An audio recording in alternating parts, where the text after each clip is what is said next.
Hey everybody, I wanted to talk about the 10 things that I find that blow up retirements. When I say blow up, ruin them.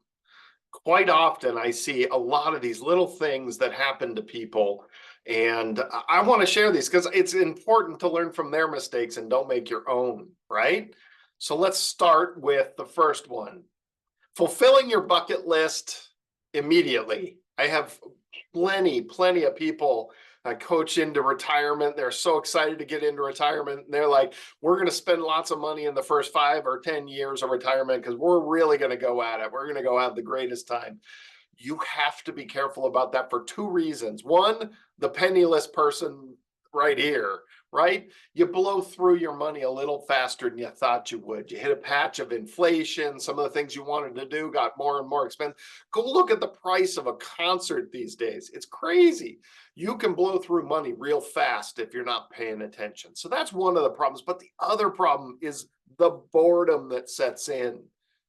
I talk about the passion and excitement and curiosity you have to have and maintain to enjoy a long retirement. If you get through all the bucket list, you got to create another bucket list. Otherwise, you're going to sit home and watch TV and get angry. And that's not fun. We don't want to do that. All right. So get off YouTube and go find some more things to do. I just hurt myself, didn't I? Next one, number two, trying to maintain pre-retirement lifestyle. Look, one of the problems I had when I first started making money was I was changing cars every 6 months, and I'm not joking. I had two cars at a time as a single person, and every 6 months I got bored of one of those cars. You can't do these things. That's so expensive. Luckily, I learned my lesson very quickly on that one. That only lasted a few years. Going to happy hours constantly. Boy, you keep doing that, and you look at these happy hour prices, they can get expensive as well. Toys, whether it's all these ATVs, UTVs, all that kind of stuff, or any other toys. You know, my dad has probably 20 sets of golf clubs. There's so many toys that we can find out there. Travel, look, when you're in your working years, you only get a few chances here and there to break loose and let go, and you blow it all out on one big trip each year or things like that. Well, retirement's a little different. Space it out, take some time. Instead of rushing through a 1 week vacation, go spend 3 weeks somewhere on an Airbnb and live the life there instead. So just be careful about that. One Viking cruise is fine, but one every 6 months might start running up the bills. Be careful about this stuff. Saving. So I'm going to flip this on the other side. I know a lot of people that the reason they have the money they have was because they were frugal their entire lives, because they just had it ingrained to them. They have to save for that rainy day. They have to save for retirement. And then they get to retirement and they can't fix that habit. So they're trying to maintain a lifestyle where they were gripping and saving for the next day, and the next day showed up and they still can't spend any of their money. And some of these people don't even have heirs, and they just sit on piles and piles of money and they can't let go. So pinching pennies can be a problem on the flip side. So this goes both ways. Be careful about trying to maintain that pre-retirement lifestyle. Look, my first career was in the restaurant business, and I knew a lot of regulars. Every Tuesday night, these people came in. Every Wednesday night, those people came in. Everything, and these people ate out every single night. It's amazing. I saw this, and I, get friendly with these people. There are plenty of people that are regulars at restaurants and do this on a regular basis, and ultimately they end up in the bar. And one thing leads to another. And I'll just be honest, it's a habit you got to break. Find the enjoyment of cooking at home. Not only does it save money, and look, there's plenty of people that can afford to do this. I'm just saying the health of it is better and the money savings is better. So be careful about that trend. And let's see, underestimating or unrestrained generosity. Oh, okay, look, this is twofold. This is kids. So let's start with the kids. The kids are a never-ending money pit. Get them off payroll. Okay, your job is to get them to a point where they can sustain their own livelihood, and you know you won. So at some point, some of these kids, maybe not yours, but some of these kids need to learn their lesson the hard way and go bankrupt and run into credit problems because they overextend themselves and they have somebody to bail them out. So there's my pedestal on kids, get them off payroll. The next part is understanding your net worth, your wealth, and how much you can give to charities. So please be careful about that. I know people that overspend on this part of their world. They are way too generous and they can't say no. So be careful about this. Don't give more than you can afford.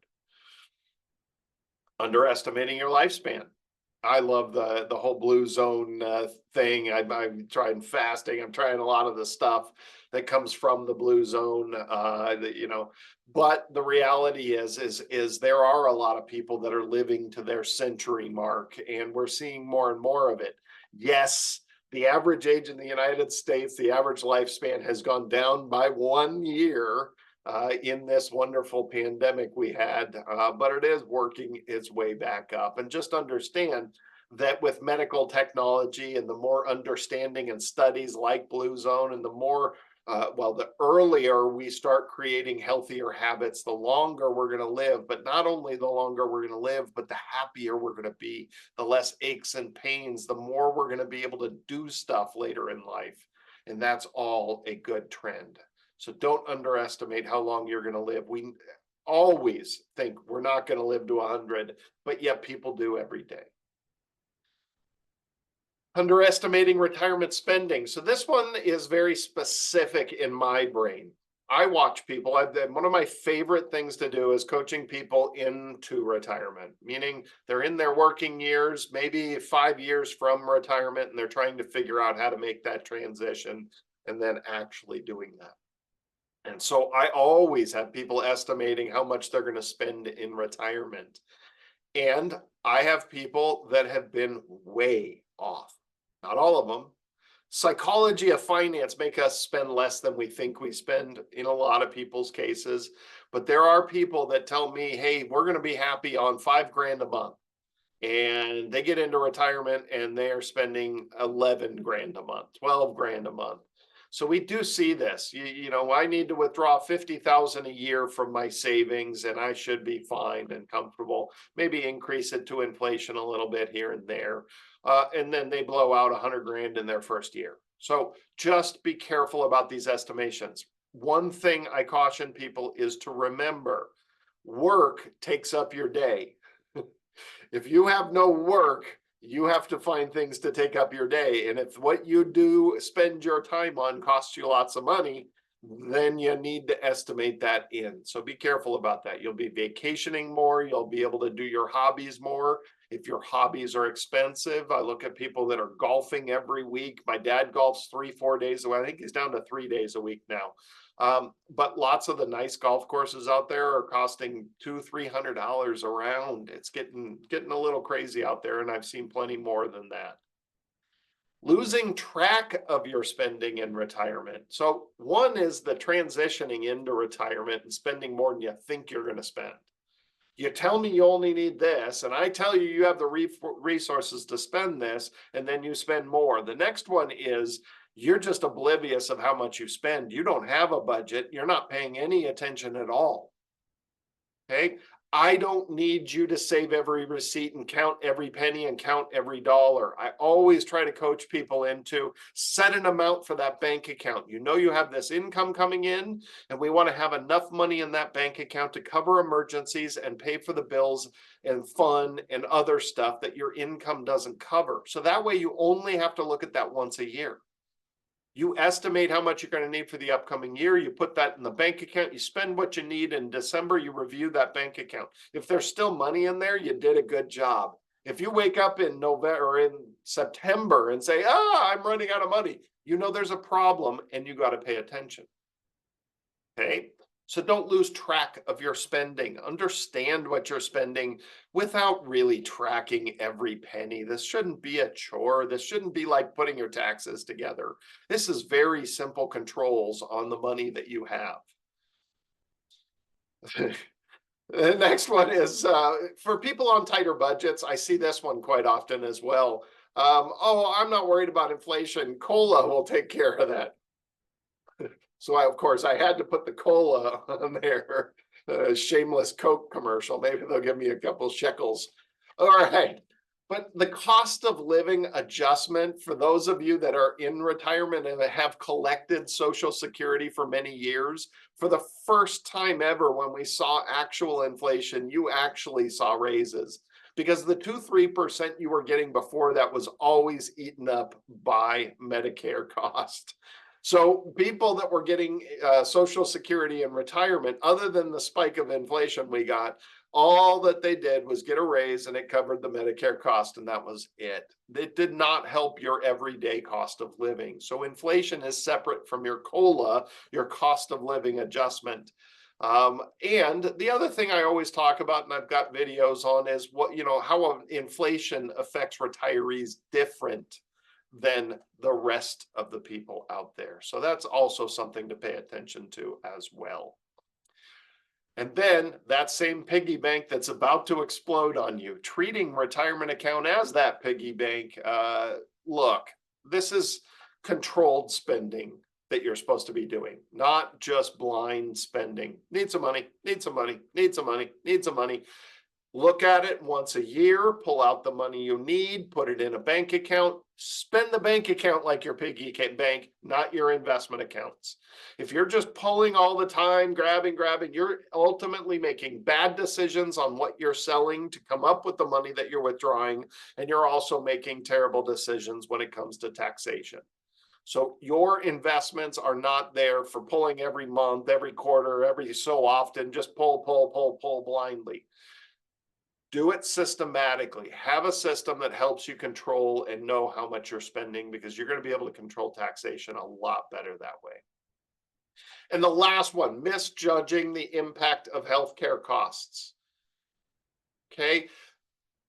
Never endingly do I have people in my office who have all this money saved and they never think they have enough because they're so worried about medical costs. Okay. So some of the things I want to talk about here: rising cost of long-term care, the insurance, and the cost of long-term care. But understand, the vast majority of people don't spend very long in long-term care. And if you're a married couple, it's the surviving spouse we typically have to worry about. We have to worry about Alzheimer's. Sure, I get it. That's the horror show of this. My mother-in-law has Alzheimer's, and she's been diagnosed with Alzheimer's for 12 years. She's been in long-term care for 10. I get it. That is the scary part of the cost of long-term care. But look at your traditional long-term care insurance policy if you have it. If they haven't raised the premiums on you, oh, well, don't worry, it's coming. The older you get, the more they raise it. It's the frog on the frying pan. Turn it up slow and they'll keep paying. That's what they're doing to you. Be careful about the cost of long-term care. The actual cost has gone up a lot, so the cost of insurance has to go up with it, and that's what's happening out there, and it's very painful. Increased cost of Medicare and related premiums. So Medicare Advantage, Medicare itself, Medicare supplements, all those, you have to anticipate those going up. So that Medicare supplement started at $100 and now it's $300. Well, look at all your other insurances. We just had a client call and her homeowner's insurance almost tripled. It was 2.5 times what it was going to be, or what it was last year. So next year's premium is 2.5 times. So we've got to understand these insurance premiums are going up, and it's one of the problems we're having in inflation right now, and why the feds are using that as their reasoning for not reducing interest rates. Drug costs. Yeah, there are some. I have a client, $3,000 a month is what she needs to pay. Now, we figured out to go directly to the drug company, and they are issuing it because she's retired on Medicare or on Social Security. They are giving it to her for free. But there are plenty of people out there that have drugs that cost $300, $400, $800, thousands of dollars a month. It can be a big problem. Now, we have a lot more efficient ways to get the vast majority of drugs, ways to shop it. There's great websites out there. There's other places you can find to get the right price. I once had to get ringworm medication for my daughter. It was $300 at Walmart. It was $27 at Costco. I couldn't believe the difference on the different places that we went. So understand different places are going to have different costs and they can be drastic. So shop your drugs that you're on, please. Uncovered treatments. Okay, I do have clients with lots of problems, whether it's cancer or otherwise, and they're not getting the solutions here in the United States, so they're going elsewhere. This happens. I get it. Some people choose to go to Mayo Clinic that won't take your insurance or they won't take your Medicare, and you have to pay cash for it. There are situations, although far and few between, there are crazy situations that you end up having uncovered treatments, but also things like dental. I can't believe the money people have spent on dental, 20, 30 grand for new teeth, basically, instead of dentures, going with the implants, all those kinds of things. That stuff can start adding up in retirement. Okay, so with that whole diatribe on terrible, expensive things that we have to worry about in retirement, the most common problem I see out there are people worrying about these costs way more than they need to. Scrimping and saving and pinching pennies just to make sure they don't touch their savings so they have that for themselves later in life and they die never touching it. I see that way, way, way, way more often than any of these other issues. Way more often. So understand that, yes, there are reasonable things that we need to worry about out there and have contingency plans for, but we can't cover every problem under the sun. We can't, what if World War III breaks out and we lose and the US currency goes away? There's so many things we can worry about that we can't do anything about. Okay? If your family has a long line of Alzheimer's, yes, that is something you should worry about. But if there's no Alzheimer's in your upline, it's possible you'll get it, but it's very improbable. Do we have to worry about that level of 10 years in long-term care? Probably not. So please keep this in contrast to the big picture. Look at the big picture. Choose to go enjoy your life. Okay? We can't go down the wormhole of what ifs and sacrifice our retirement worrying about being able to cover an expense like that. I want you to have contingencies for the reasonable expenses, but you have to balance that with enjoying yourself too.